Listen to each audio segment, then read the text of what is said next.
नमस्कार, फानगढ़ देख रहे हैं आप सब। मैं हूं आपके साथ साहिल केरनी।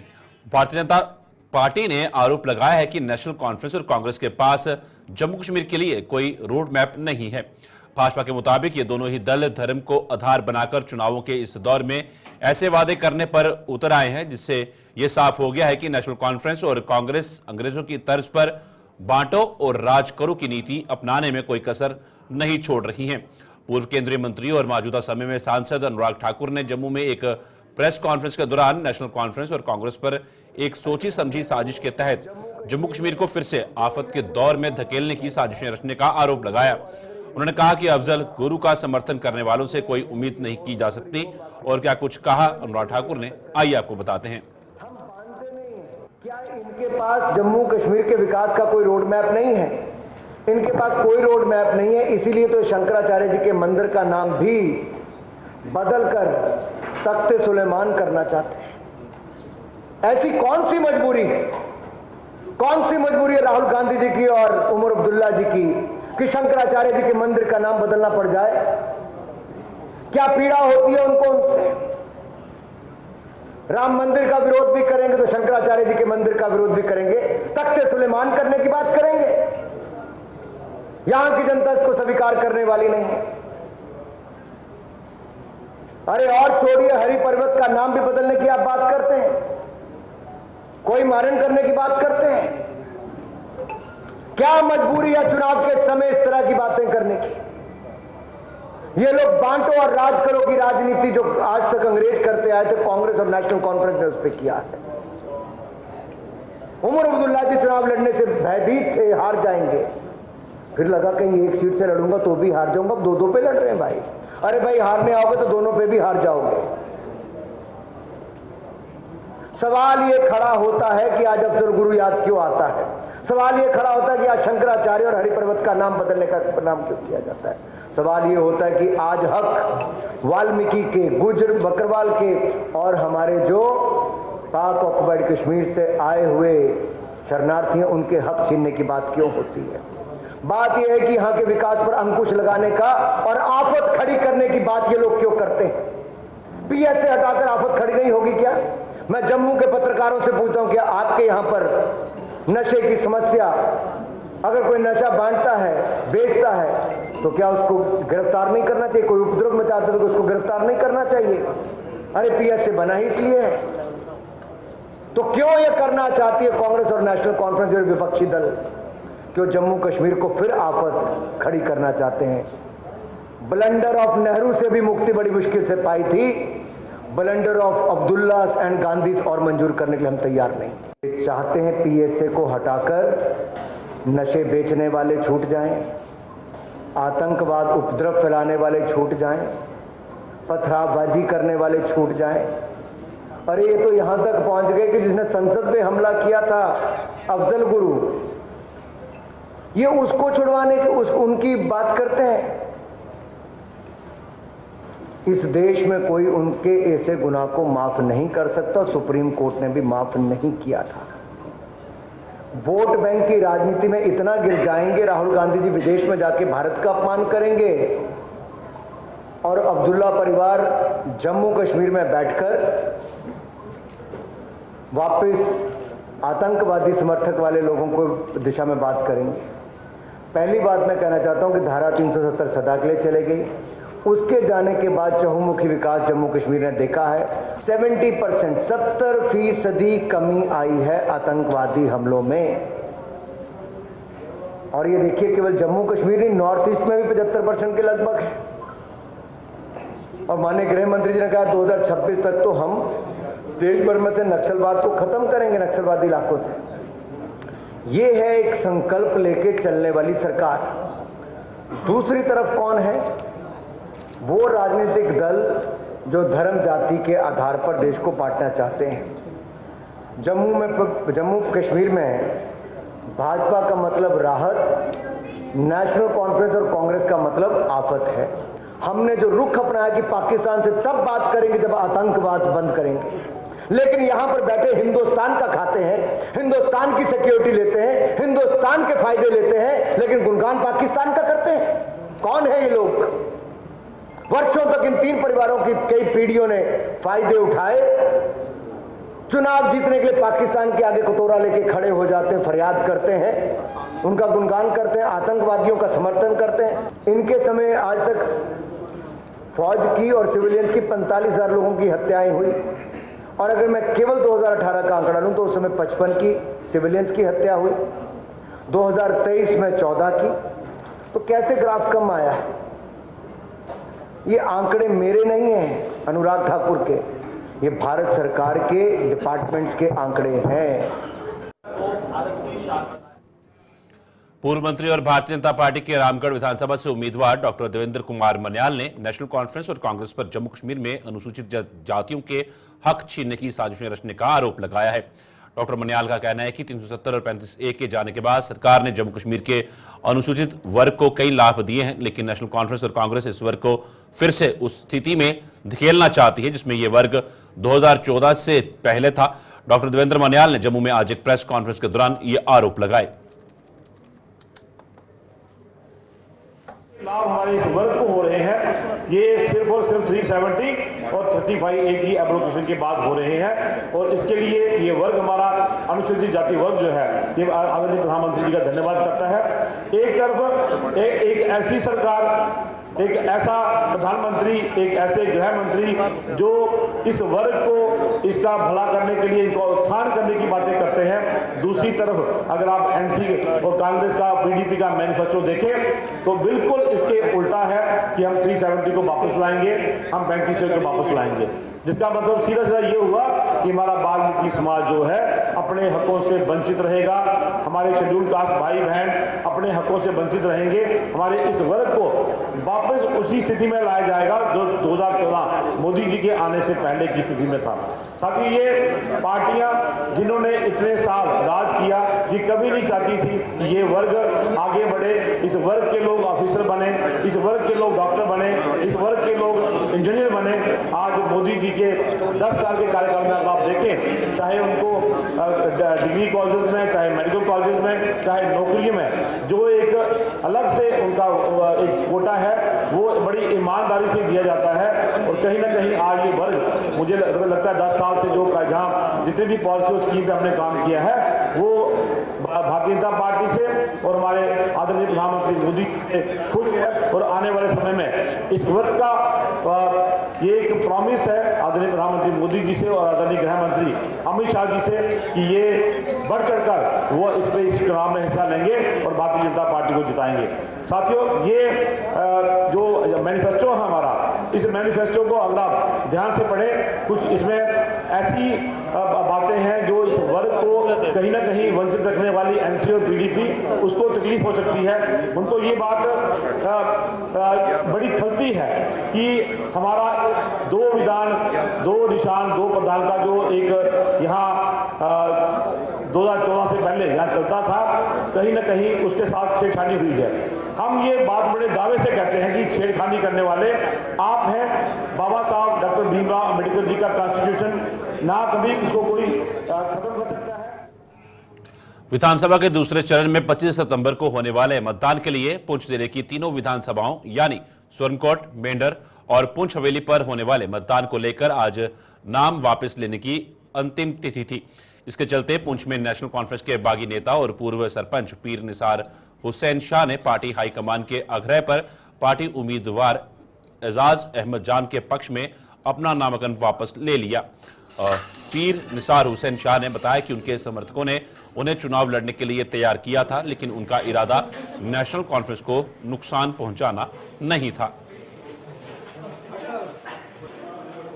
मैंने मिर्जा कौम मिलत के हक में किया है, चूँकि हमारी तंजीम एक बहुत बड़ी तंजीम ही नहीं बल्कि तारीख जम्मू और कश्मीर है नेशनल कॉन्फ्रेंस। मेरी हाई कमान के साथ या जमात के साथ किसी किस्म की कोई नाराज़गी नहीं थी, ना मेरी और ना मेरे साथियों की।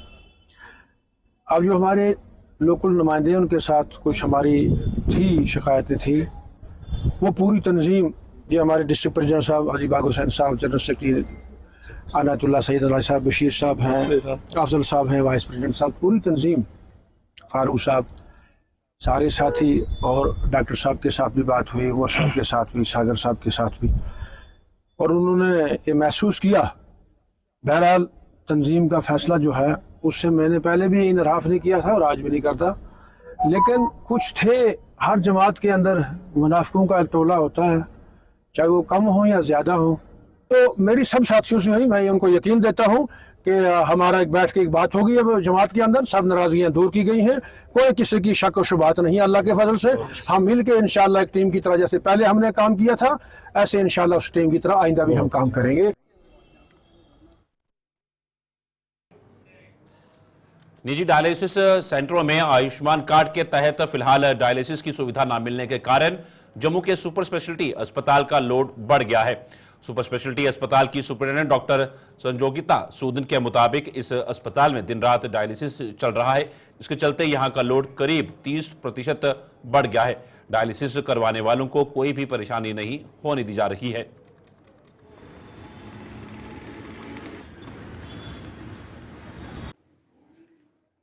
आप ये मान के चलिए कि 30% लोड हमारा बढ़ गया है। और इम्पॉर्टेंट बात ये है कि अभी हमारे पास 24 आवर्स चल रहा है डायलिसिस। बहुत दिक्कत आ रही थी पेशेंट्स को, जो बाहर नहीं हो पा रहा अभी डायलिसिस, तो हम लोगों ने ये बाहर के सलाह देखते हुए ये सोचा कि हम अपना 24 आवर्स चलाएंगे। सो हमारा दिन रात डायलिसिस चल रहा है ताकि पेशेंट्स को किसी को भी कोई दिक्कत ना हो। और उसके साथ साथ हमारी ये भी कोशिश रह रही है कि हम लोग जो बाकी हमारी सर्विसेज हैं उनको भी जारी रखें और जितने भी पेशेंट्स बाहर से आते हैं उनको केटर करें। डायलिसिस के साथ साथ बाकी पेशेंट्स का भी रश जो है आयुष्मान की वजह से हमारे पास बढ़ गया है। तो 30% हमारा एकदम हाइक हुआ है। दिन में करते थे पेशेंट्स का, और अभी ये चलिए देखिए कि 20-25 रात में भी हो रहे हैं। दूर दराज से लोग आ रहे हैं जी, दूर दराज से लोग जो बाहर जाते थे, जिनके डायलिसिस बाहर होते थे, वो नहीं हो पा रहे, तो लोग सीधा हमारे हॉस्पिटल्स का रुख कर रहे हैं, मेडिकल कॉलेज का रुख कर रहे हैं, सुपर स्पेशलिटी हॉस्पिटल का रुख कर रहे हैं, क्योंकि हमारे पास बेस्ट फैसिलिटीज़ हैं। कि बेशक बाहर डायलिसिस नहीं हो रहा, आप हमारे पास आएँ, हमारे पास सारी फैसिलिटीज़ हैं और हम दिन रात तैयार हैं उनकी सेवा करने के लिए। हमारी तरफ से कोई कोताही नहीं है, कोई ना नहीं कर रहे। हम कह रहे हैं कि जो भी पेशेंट्स बाहर नहीं उनका इलाज हो पा रहा, वो हमारे पास आएँ। हमारे कभी भी इस 24 आवर्स हमारा चल रहा है डायलिसिस। बिश्नाह विधानसभा से भाजपा के उम्मीदवार डॉक्टर राजीव भगत को आज पूर्व विधायक व भाजपा नेता अश्विनी शर्मा ने सम्मानित किया। बिश्नाह के भाजपा कार्यालय में आज आयोजित एक कार्यक्रम के दौरान अश्विनी शर्मा ने डॉक्टर राजीव भगत को सम्मानित कर बिश्नाह के लोगों से उन्हें समर्थन देने का आह्वान किया। इस दौरान कई लोग भाजपा में शामिल भी हुए, जिनका जोरदार स्वागत किया गया।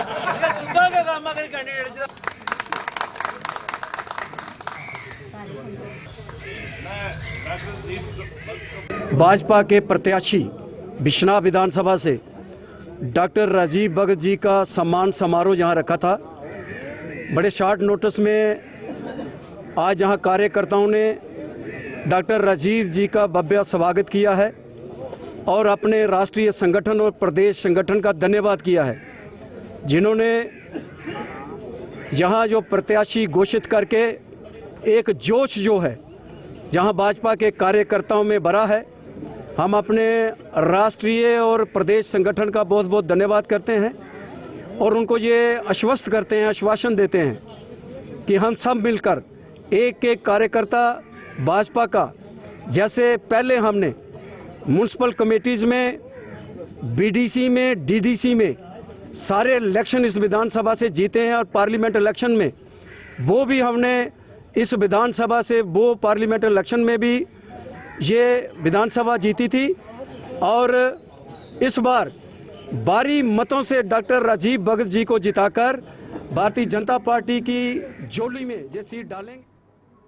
शिवसेना उद्धव ठाकरे की जम्मू कश्मीर इकाई द्वारा इस बार भी पवित्र नवरात्रों में श्री माता वैष्णो देवी की छड़ी यात्रा का आयोजन किया जा रहा है।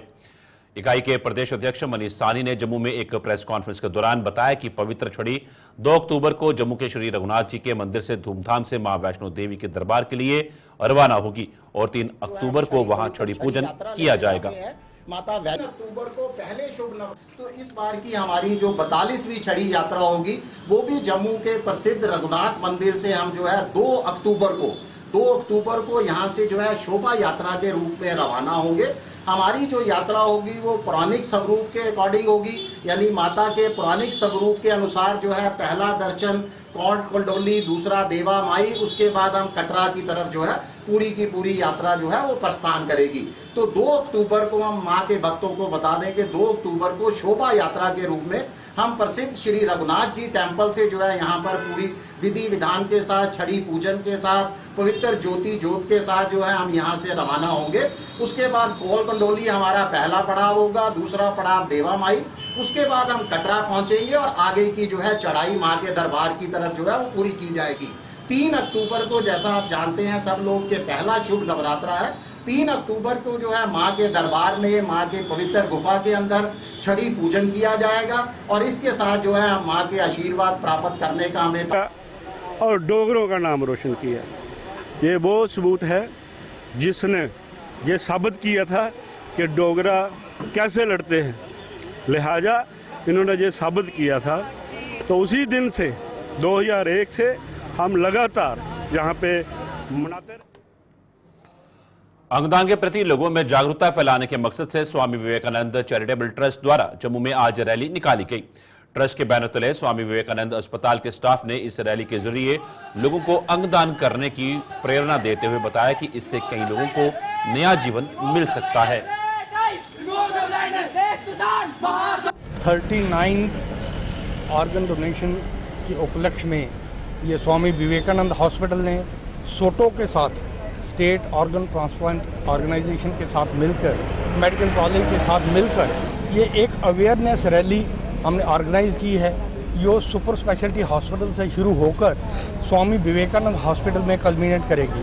हम इसके तहत आम जनता को यही अवेयरनेस देना चाहते हैं कि अपनी ऑर्गन्स को अपनी डोनेट करो, अपनी आइज़ को डोनेट करो ताकि लोगों को नई जिंदगी दे सके। भारतीय जनता पार्टी द्वारा जारी की गई उम्मीदवारों की छठी सूची पर विवाद बन गया है। छठी सूची में उधमपुर में बनी नई विधानसभा यानी उधमपुर ईस्ट से आरएस पठानिया को उम्मीदवारी दिए जाने से भाजपा का ही एक खेमा नाराज हो गया है। भाजपा के वरिष्ठ नेता पवन खजूरिया और उनके समर्थक आरएस पठानिया को टिकट दिए जाने से पार्टी हाईकमान के खिलाफ लामबंद हो गए हैं।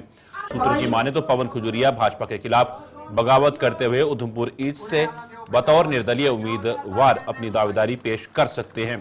पवन खजूरिया ने आज अपने समर्थकों के साथ बैठक करने के बाद बताया कि बुधवार 11 सितंबर तक अगर भाजपा हाईकमान ने अपने फैसले को ना बदला तो वे अपने समर्थकों के साथ जाने को मजबूर हो जाएंगे। देखिए जी, आज भारतीय जनता पार्टी का एक समर्पित कार्यकर्ता होने के नाते आज पार्टी की तरफ से ऐसा रहा कि दूसरा उम्मीदवार इंडिपेंडेंट खड़ा हो जाएगा, इसलिए आपका मैंडेट काट कर हमने उसको दिया।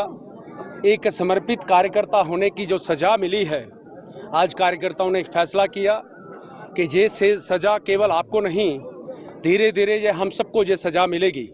उस नाते से हम सब का ये एक सामूहिक एक फैसला जनता ने मुझे दिया है। उनका स्नेह, उनका प्यार, उनका आशीर्वाद मेरे साथ है। इसलिए मैं आपके माध्यम से बताना चाहता हूँ कि पार्टी के नेतृत्व को भी कि अगर अपने वो निर्णय को बदलते हैं तो मुझे लगता है हम स्वागत करेंगे। अगर निर्णय को नहीं बदलते हैं तो परसों ठीक 11 बजे जो जनता का फैसला अभी यहाँ पर हुआ कि हम सब लोग नंद पैलेस में इकट्ठा होंगे, तो मैं जनता के फैसले के बिल्कुल साथ हूँ, शाना बशाना हूँ। भारतीय जनता पार्टी के जम्मू ईस्ट विधानसभा के उम्मीदवार युद्धवीर सेठी का चुनावी गीत जारी हो गया है। भाजपा के जम्मू कश्मीर के सह प्रभारी आशीष सूद ने आज इस गीत का विमोचन किया। भाजपा के जिला जम्मू कार्यालय में आयोजित एक कार्यक्रम के दौरान यह गीत जारी किया गया। इस कार्यक्रम में भाजपा के कई नेता व कार्यकर्ता भी शामिल हुए।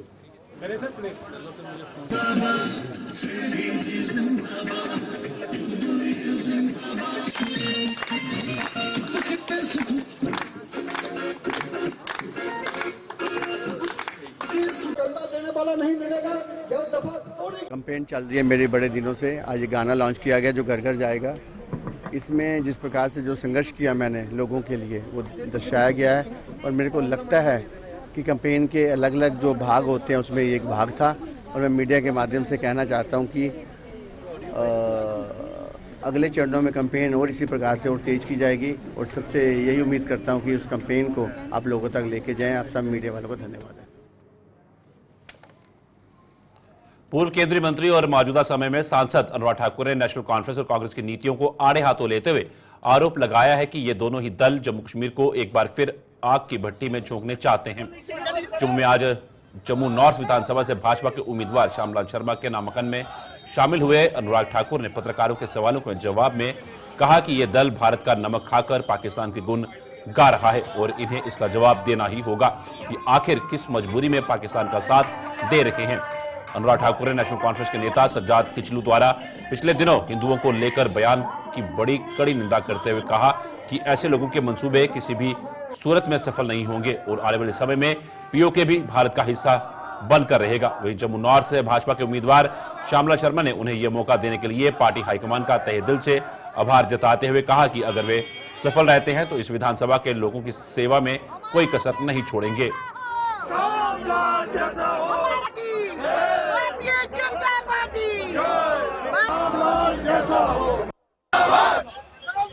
फारूक अब्दुल्ला जी और उमर अब्दुल्ला जी कांग्रेस के साथ मिलकर पीएसए को खत्म करना चाहते हैं, पथरावबाज को छोड़ना चाहते हैं, आतंकवादियों को, अलगाववादियों को छोड़ना चाहते हैं, नशा बेचने वालों को छोड़ना चाहते हैं, संसद पर हमला करने वालों के लिए खड़ा होते हैं। शर्म आनी चाहिए ऐसे बयान करने वाले अब्दुल्ला परिवार को और कांग्रेस को। अब भारत बदल चुका है। अब वो समय नहीं कि दिल्ली के हुक्मनामों के साथ मिलकर आप लोग जो चाहे वो करते थे। पथराव आपने जो मर्जी चाहा, पथरावबाजी बंद हुई कि नहीं हुई? आतंकवादी घटनाओं में कमी आई कि नहीं आई? अगर ये लोग यहाँ बैठकर खाएंगे, हिंदुस्तान का गुणगान करेंगे पाकिस्तान का, तो मैं पीडीपी, कांग्रेस और नेशनल कॉन्फ्रेंस से पूछना चाहता हूँ कि कैसी मजबूरी है कि पाकिस्तान का साथ देना जरूरी है। चाहते हैं और हमारी परफॉर्मेंस ने करके दिखाया है, शांति भी, खुशहाली भी, विकास भी करके दिखाया है, आगे और करके दिखाएंगे। जिनके नेता ये बयान दें कि हम देख लेंगे और देखने के साथ साथ जो अपशब्द कहे वो डराने धमकाने की बातें छोड़ दे। ना वो आएंगे और ना ही किसी विशेष जो इस तरह की बोली बोलते हैं कि हिंदुओं को डराएंगे, हत्या करवाएंगे या कोई और भाषा बोलते हैं, ये उचित नहीं है। ये भय पैदा कर रहे हैं। यहाँ की जनता डरने वाली नहीं। इनके मंसूबे ना पहले सफल हुए। हम तो आज कहते हैं जो पाक ऑक्युपाइड कश्मीर है, जो भारत का अभिन्न अंग है, वहाँ पर रहने वाले लोग भी जानते हैं कि कश्मीर में खुशहाली कैसे आई। जम्मू कश्मीर से जब धारा 370 हटाई, वो भी भारत का हिस्सा बनना चाहते हैं और भारत का हिस्सा कभी ना कभी जल्दी बन के रहेंगे। सबसे पहले तो धन्यवाद करता हूँ भारतीय जनता पार्टी, राष्ट्रीय भारतीय जनता पार्टी के अध्यक्ष श्री जेपी नड्डा जी का, यशस्वी प्रधानमंत्री श्री नरेंद्र भाई मोदी जी का, और बहुत ही लौह पुरुष हमारे होम मिनिस्टर, गृह मंत्री अमित शाह जी का, और फिर प्रदेश का जो हमारा नेतृत्व है उनका धन्यवाद करता हूं कि उन्होंने मुझे इस लायक समझा कि जम्मू नॉर्थ के लोगों की सेवा करने के लिए मुझे यहां से प्रत्याशी बनाया। और उसके साथ साथ मैं भाई अनुराग जी का और देवेंद्र सिंह राणा जी का, जो हमारे जिला के जिला अध्यक्ष हैं श्रीमान ओमी खजूरिया जी, जिला के हमारे जो चेयरमैन है जिला परिषद के श्री भारत भूषण जी, और जितने भी सहयोगी, और इसमें हमारे परवारी और आदरणीय शमशेर सिंह जी। गुलिस्तान में खबरों का सिलसिला यूं चलता रहेगा। फिलहाल फालकट में इतना ही। दीजिए इजाजत, नमस्कार।